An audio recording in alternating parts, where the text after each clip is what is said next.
Salam vatandaşlar, benim bugün video çekmem sebebi bugün Halkın Sesi YouTube kanalından bir video paylaşıldı, Süleyman'ın cellatları diye.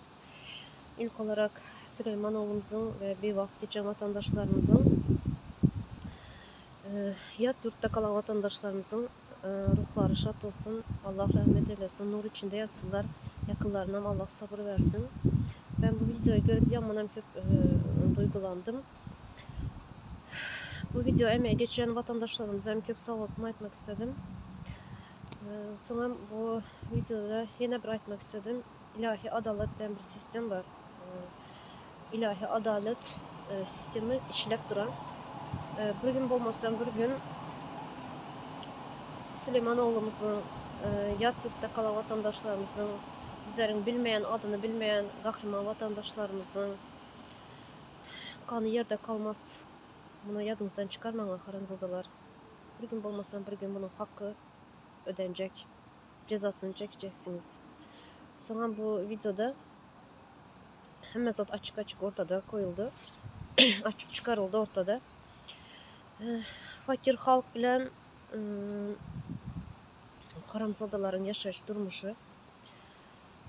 Şuları görüp hem halk sesini çıkarmıyor oturan, korku oturan. Vatandaşlar korkmayın. Korkmayın, onlar уже bizlerden korkup başladı. Korkanın ilk sebebi hem yollar yapık. Yolları açanları yok. Nemç açan yok, korku tuttular. Bütün dünyada yollar açık. Hem yerde, yani mesela Türkiye'ye gelin görün.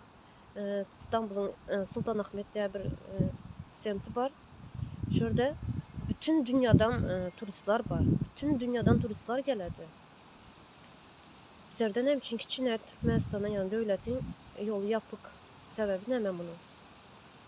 Korku oturanlar bizlerden. Sebebi şu. Korksa açsa başına gelecekler bile oturttular. Şunun için korkmayın. Hakkınızı tribut edin. Korkmayın vatandaşlar. Sonra şurada yine bir bellek geçecek zadım. Başka devletlerden kömek soru oturan vatandaşlarımız var. Mesela Rusya'dan kömeğe karşı oturan, OBSE'den kömeğe karşı oturan vatandaşlarımız var. Karışmayın vatandaşlar. Boş şu. Nemçinden de bizlerden başka hiç kim kömeğe etmedi. Ben önem bellek geçtim onu. Hazırım yine bellek geçiyor. Her zaman bellek geçiyor. Bizlere öz halkımızdan, özümüzden başka hiç kim kömeğe edip bilmedi. Ayda otup dine Halmurata. Hastayla ayda tuşu gel. 30 yıllar bize yüz tuttuk dedi OBSE'ye. Bizlere hiçbir cevap gelen yok dedi. Gelmediğim cevap. Gelmediğim kömeğe etmeye gelen adam, yani gelen halk, devlet özünün bəxti üçün geledi. Bunu yadınızdan çıkarmayın vatandaşlar. Hazır bizler Türkiye'de başka yurtlarda kul bol bir sonra özümüz topraklarımızda başkanın elinde öz toprağımızda kul bolamız. Sonra mesela geçen sene Vuz'dan adamlar geldi, Daşar yurttan, Halkara Sağlık Kurumasından. Ne mi kömək ediblər, ne mi edib bildiler. Pandemiyanın kaynap duran, bütün dünyada kaynap duran vakti ne mi dediler? Türkmenistan'da pandemiya yok, virüs yok deyip kisesine pulunu alıp gittiler. Hiç adam edip bilmediler. Şunun için hiç kimeye inanmayın vatandaşlar. Hayır sizden. O yalan yap, OBSE'ye gidip OBSE kömək edədi. Başka yurtlar kömək edədi. Sadece öz bəxti üçün kömək edər sizə. Sonra ne mi başka yurtlar bilmirdiniz mi? Şu bol oturan zatları. Yani bilimli analitikler var, güçlü. Hem zatı göre oturttular.